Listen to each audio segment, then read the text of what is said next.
합니다. 그래서 광고 기획하는 게 굉장히 중요합니다. 사람들의 관심이 무엇인지도 잘 알아야 하고 또 그 관심에 맞는 수준에서 충분한 공감대를 일으킬 만한 무언가 제시를 할 수 있어야 하기 때문입니다. 오두환 대표가 최근에 영상 TV에서도 강연을 하고, 오두환 대표라는 분이 광고의 8원칙이라는 책에서 광고의 8원칙을 이렇게 제시를 했습니다. 한번 들어보십시오. 그것을 바라보게 하라. 그것이 다가오게 하라. 그것을 생각하게 하라. 그것을 필요하게 하라. 그것을 소망하게 하라. 그것을 구매하게 하라.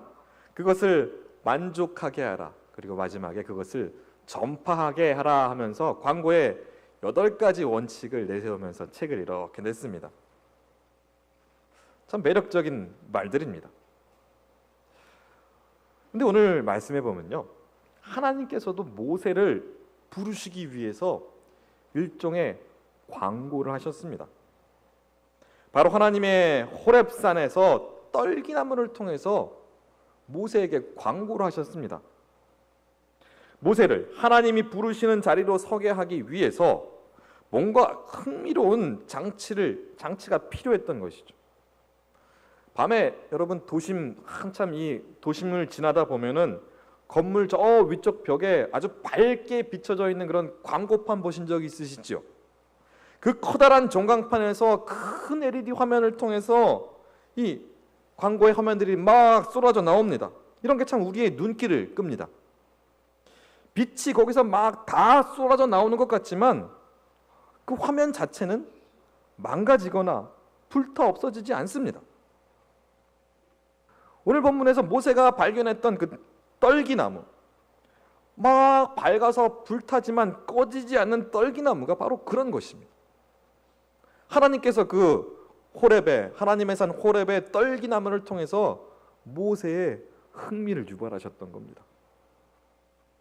하나님의 산 호렙에서 하나님은 떨기나무에 불을 담으셨습니다. 그리고 오직 딱 한 사람, 모세를 움직이게 하기 위해서 한 사람을 위한 하나님의 구인 광고가 시작되었던 것입니다. 오늘 말씀 2절에서는 이렇게 우리에게 들려줍니다. 여호와의 사자가 떨기나무 가운데로부터 나오는 불꽃 안에서 그에게 나타나시니라. 모세가 하나님을 막 간절히 찾아서 하나님께서 갑자기 모세에게 나타난 것이 아닙니다. 모세는 애굽 왕자의 신분에서 그저 도망자 신세로 지금 전락해버린 상태입니다. 그 이후로는 줄곧 광야 생활을 해왔다 해도 과언이 아닙니다. 여러분, 모세의 정황을 짐작할 수 있을 만한 그 구절이 1절 말씀에 담겨 있는데요, 모세가 그의 장인 미디안 제사장 이드로의 양떼를 치더니, 이렇게 기록이 되어 있습니다. 그러니까 이 얘기는 모세가 오랜 시간이 흘렀지만 스스로 자립해서 무언가 성공했다라고 얘기하는 것이 결코 아닙니다. 자신 스스로 노력해서 무엇인가를 이루어낸 삶이라고 보기에는 그렇기보다는 장인의 양떼를 치는, 그냥 장인의 사업을 물려받은 아주 평범하고 그리고 지루한 삶이 지속되었음을 우리는 말씀을 통해서 짐작해 볼 수 있습니다. 그리고 모세 앞에 이런 떨기나무를 통해서 나타난 하나님의 현존이 나타난 바로 이 날은 모세에게 있어서는 어떤 특별한 날은 아니었죠. 그저 평범한 날의 일상 중에 하루였던 겁니다. 모세가 애굽을 벗어난 이후 40년이라는 시간이 대부분 이렇게 흘러왔을 것 같습니다. 이제 그 모세가 바랄 것은 자식들 이제 재롱이나 좀 보다가 하나님의 품에 안기는 것, 그런 것뿐이었겠죠. 광야 생활 40년 동안 모세는 정말 작아질 대로 또 작아졌습니다. 어제와 같은 오늘과 같은 내일이 이어지는 그저 양떼를 치는, 장인의 양떼를 치는 그런 평범한 날들이 쭉 이어져 가는 거죠. 모세가 하나님을 뭔가 간절히 찾을 이유도 별다리 없었습니다. 바로 그때 하나님께서 모세를 찾아오셨던 겁니다. 우리는 어떻습니까? 일반적으로 내 삶이 절박하기 때문에 하나님을 찾습니다. 우리는 내가 간절히 찾아야만 우리에게 나타나셔서 우리에게 손을 내미시는 그런 하나님을 생각하곤 합니다. 하지만 오늘 본문은 그것과는 정반대입니다. 아주 평범한 일상에서 하나님에 대한 열심이 좀 부족하다 할지라도 하나님께서 필요하다 생각하시면 그 한 사람을 위한 이벤트를 만드시고 아주 확실히 챙기시고 하나님의 일을 맡기시는 모습이 오늘 본문에 드러나 있습니다. 여러분, 참 어찌 보면 감동적이지 않으십니까? 사랑하는 성도 여러분, 우리가 믿는 하나님이 바로 이런 분이십니다.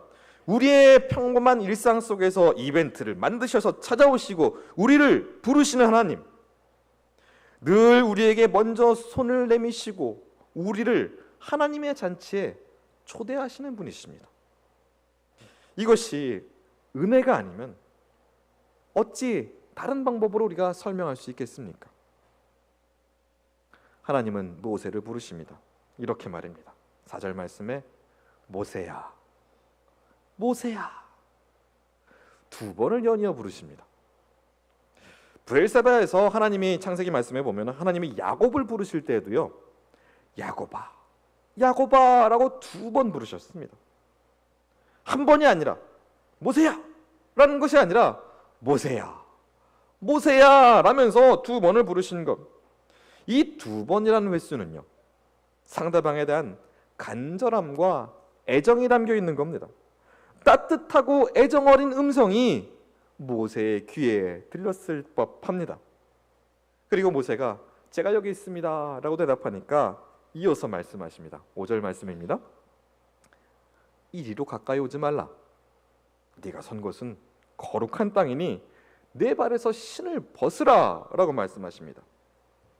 여러분, 진짜 오래간만에 이렇게 만난 사람이라면 사랑의 음성이 들려오고 그 음성이 들려왔을 때 사실 다 이렇게 막 달려가서 부둥켜 안고 그러잖아요.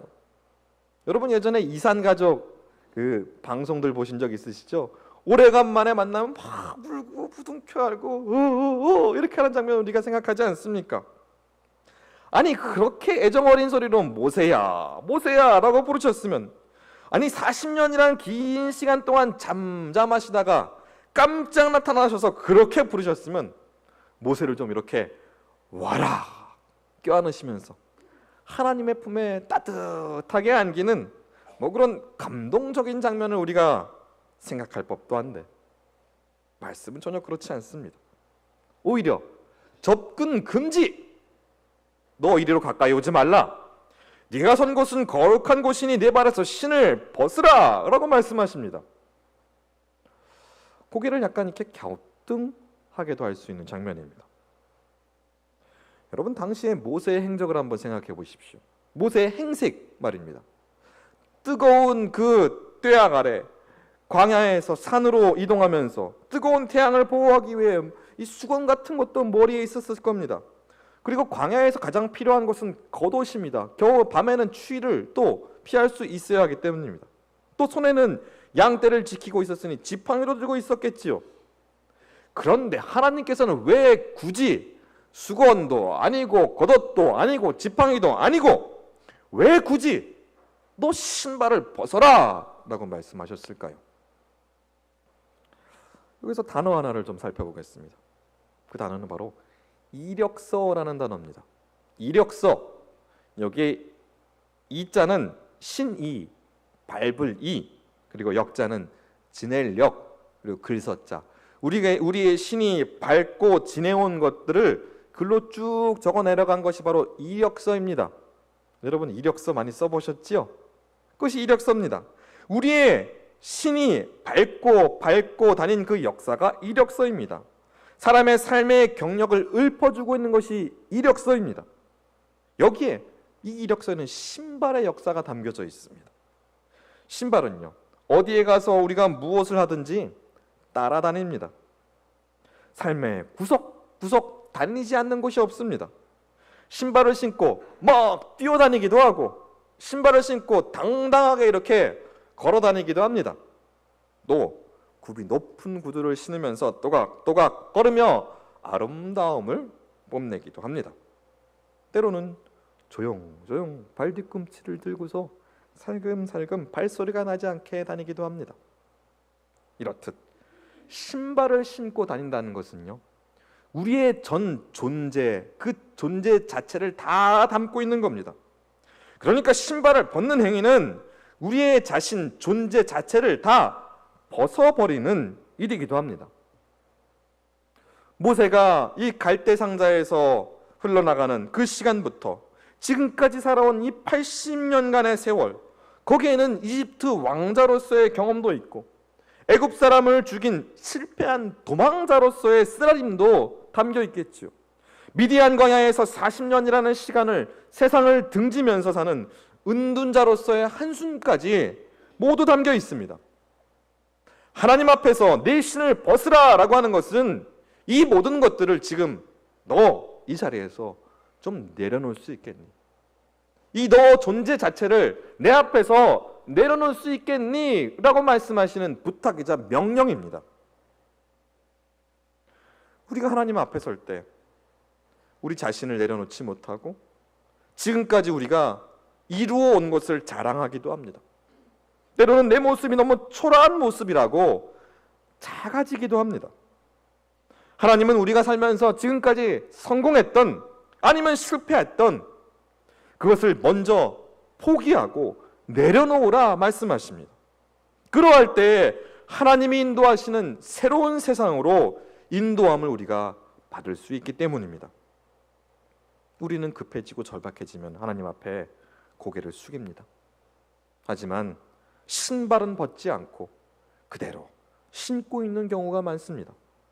지금 당장은 고개를 숙이지만 상황이 좀 달라지면 내 신발에 축적된 지식과 경험이 먼저 튀어나옵니다. 사람이 이렇기에 하나님은 모세를 통해서 그리고 지금 우리에게 신발을 벗으라 라고 말씀하시는 겁니다. 진정 하나님 앞에서 우리의 신을 벗을 때 우리의 삶에 지속되고 반복되는 그 일상이 매일매일 새로움과 하나님의 인도함을 받는 축복의 발걸음이 될 수 있을 것입니다. 오늘 말씀을 통해 여러분 이 사실을 반드시 기억하시기 바랍니다. 모세가요, 이 하나님의 산 호렙산에서 떨기나무 앞에서 하나님의 음성을 듣고 나서 내 신을 벗으라라고 해서 신발을 벗은 후에 모세가 그 산을 내려갈 때 과연 그 신을 다시 신고 내려갔을까요? 아니면 그 신을 벗은 채로 내려갔을까요? 저는 이런 상상을 한번 해봤습니다. 당연히 흙과 돌이 가득한 그 산을 내려갈 때 신발 신고 내려가면은 참 편했겠지요. 근데 저는 아마 그 신 벗어두고 내려가지 않았을까라는 생각을 한번 해보았습니다. 물론 신을 신고 내려갔던 벗고 내려갔던 그것이 중요한 것은 아닙니다. 하지만 분명한 것은 지난날 그 산을 내려갈 때와의 그 심정과는 완전히 다른 마음과 심정으로 그 산을 내려갔을 거라는 겁니다. 모세의 눈앞에 펼쳐진 광야와 그리고 그 산길에 있어서 달라진 것은 사실 전혀 없습니다. 하지만 새롭게 하나님의 음성을 들은 후 새롭게 자신의 신을 내려놓고 자신의 삶을 다시 한번 하나님께 내어 맡긴 후에 그 발걸음은 여느 때보다도 가볍고 경쾌하지 않았겠습니까? 이쯤에서 사도행전의 말씀을 우리가 다시 한번 생각해 볼 필요가 있습니다. 사도행전 3장 1절 2절의 말씀에 보면은 베드로와 요한 그리고 성전 미문에 앉아 있던 한 나면서부터 걷지 못한 사람의 이야기가 나옵니다. 말씀을 한번 읽어보겠습니다. 제9시 기도 시간에 베드로와 요한이 성전에 올라갈 새 나면서 못 걷게 된 이를 사람들이 메고 오니 이는 성전에 들어가는 사람들에게 구걸하기 위하여 날마다 미문이라는 성전문에 두는 자라. 여기 이 1절 2절 말씀에 보면은 두 부류가 나옵니다. 하나는 베드로와 요한입니다. 제9시 오후 3시만 되면은 매일매일 시간에 맞춰서 기도하러 성전에 오르는 이들입니다. 베드로와 요한. 이 시간만 되면은 마치 주일 11시가 되면은 여러분 예배하러 이 성전에 오르듯이 이 베드로와 요한은 오후 3시만 되면은 기도하러 늘 하나님의 성전에 올랐던 그들의 일상이었습니다. 또 한편으로는 그들이 지나가는 성전 미문에 날마다 어떤 사람들이 나면서부터 걷게 되지 못한 이를 항상 메고서 거기서 구걸할 수 있도록 했습니다. 한 부류는 그 일상, 매일매일 오후 3시만 되면 그 자리를 올라갔고, 어떤 이는 시간만 되면 바로 그 자리에서, 늘 그 자리에서 구걸하며 사람들의 도움을 받고자 했습니다. 그런데 그들의 일상의 자리, 바로 그 자리가 성령님께서 역사하시는 자리였습니다. 그 눈빛을 어느 순간인가 이 앉아 구걸하는 이의 눈빛을 베드로와 요한이 보게 되고, 그들을 향해서 나사렛 예수 그리스도의 이름으로 명하노니 일어나 걸어라 라고 말씀합니다. 그 일상의 자리가 바로 성령님께서 일하시는 자리가 되었습니다. 얼마나 오랜 시간 동안 그들이 마주하고 지나쳤을지 모릅니다. 그전에는 아무런 느낌도 가지지 못했던 바로 그 자리였지만 어느 순간인가 성령님께서 일하시는 자리가 되었습니다. 모세에게도요, 하나님이 그를 부르시고 만나주시는데 꽤 시간이 걸렸습니다. 40년이라는 시간이 걸렸습니다. 모세 입장에서는 광야의 시간을 지내는 동안 하나님이 나한테 너무 무관심하시네 라고 생각했을 수도 있겠지요. 그러한 시간들을 우리가 줄이거나 앞당기는 것, 사실 이런 것은 우리의 영역 밖의 일입니다. 하나님의 계획과 뜻하심이 우선입니다. 하지만 분명한 것은 이 시간이 이르거나 늦어지거나 또한 이 시간이 강력히 임하거나 때로는 미미하게 지나간다 할지라도 하나님은 분명 자신을 찾는 이들을 반드시 만나 주신다는 사실입니다. 그것은 우리의 어떠함이 아니라 하나님의 신실하심 때문에 그렇습니다. 그러하기에 광야와 같은 삶을 살아가는 우리에게 필요한 것은 더 깊이 하나님을 만나기를 소망하며 하나님의 임재에 우리의 삶을 내어 맡기는 일입니다. 그렇게 살다 보면 우연과 같은 필연으로 우리를 찾아오시는 하나님을 만나며 또한 하나님이 열어주시는 새로운 세상으로 발을 들여놓을 수 있게 되는 것입니다. 여러분, 우리가 각기 신고 있는 신발은 다를 수 있습니다. 좀 비싼 신발도 있고 좀 저렴한 신발도 있고 아주 새 신발도 있고 좀 해진 신발도 있습니다. 큰 신발도 있고 작은 신발도 있습니다. 하지만 신을 신고 있는 우리를 부르시는 분은 바로 한 분, 하나님이십니다. 그러니 내 신발을 볼 것이 아니라 신발을 벗으라 말씀하시는 하나님을 바라볼 수 있어야 합니다. 하나님은 우리를 만나러 오실 때 특별한 장소로 오시지 않습니다. 우리가 늘 다니던 바로 그곳으로 찾아오실 때가 참 많습니다. 우리가 가장 오래 머무는 곳에, 우리가 가장 많이 하는 일을 통해서 늘 가던 곳에 가장 또한 자주 만나는 사람을 통해서 하나님은 우리를 찾아오십니다. 모세가 매일 하던 일, 늘 가던 곳에 하나님이 찾아오신 것처럼 말입니다. 하나님을 만나기 위해서 어떠한 특별한 장소로 가는 것이 중요하지 않습니다. 특별한 사람을 만나야 하는 것도 아닙니다. 특별한 일을 해야만 하는 것도 더더욱 아닙니다. 중요한 것은 우리의 일상에서 어떠한 자세로 그 일을 대하며 하나님의 찾아오심을 기도하고 기대하고 기다리느냐에 달려 있습니다.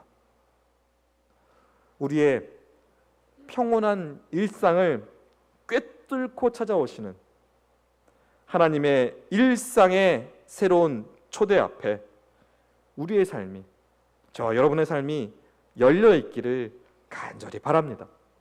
하나님의 신실하심이 우리의 삶을 인도하실 것이며 또 그 신실하심을 신뢰하며 우리의 신을 벗고 하나님의 거룩함 앞에 서실 수 있기를 간절히 바랍니다. 우리가 지금은 잘 알 수 없지만 하나님의 놀랍고도 선하신 인도하심이 우리의 삶을 이끌어 주실 것입니다. 우리가 살아가는 광야길에도 모세가 올랐던 호렙산이 있고 떨기나무도 있을 겁니다. 그러니 저와 여러분도 광야길을 지나는 동안 호렙산도 오르시고 떨기나무에서 하나님의 음성을 들으며 하나님을 다시금 새롭게 만나는 은혜도 있기를 바랍니다. 각자 우리가 신고 있는 신을 벗고 하나님 앞에 온전히 서게 될 때 우리의 광야는 지치고 힘들고 피해야 할 메마른 땅이 아닌 새로운 이야기로 가득할 비밀의 땅이요 소망의 땅이 될 것입니다. 하나님은 우리를 이렇게 만나 주심으로 우리의 삶의 방향과 목적을 가장 적절하게 바꾸어 주십니다. 하던 일을 내려놓고 새로운 일을 하게도 하시고 하던 일을 계속하게도 하시며 또 그 일을 통해서 새로운 일을 행하게도 하십니다. 하나님의 일상의 새로운 초대 앞에 우리의 신을 벗어놓을 때 말입니다. 사랑하는 성도 여러분, 우리의 일상의 새로운 초대 앞에 우리의 신을 벗고 하나님의 거룩함 안에 들어설 수 있으시기를 간절히 바랍니다. 그러할 때 이 광야와 같은 이 세상이 기회의 땅이고 기회의 시간이고 또 소망의 시간과 땅으로 빚어져 갈 것입니다. 이러한 놀라운 축복과 은혜가 저 여러분들에게 가득할 수 있기를 간절히 바랍니다. 기도하겠습니다. 하나님 아버지 감사합니다. 늘 지내오는 일상 속에 새로운 초대로 우리를 부르시고 우리의 삶을 늘 새로움으로 인도하여 주시니 참 감사합니다. 우리의 신을 벗고 내 존재를 내려놓고 하나님 앞에 서게 하여 주시고 하나님의 인도하심과 이끄심 앞에 우리의 존재를 내어 맡길 수 있는 믿음을 더하여 주시옵소서. 그리하여서 우리가 살아가고 있는 이 광야의 삶이 기회의 땅이요 기회의 시간이요 소망의 시간이요 하나님께서 빚어가시는 비밀한 시간과 계획들이 이루어지는 곳이 될 수 있도록 주여 역사하여 주시옵소서. 이 모든 말씀 예수 그리스도 이름으로 간절히 기도드리옵나이다. 아멘.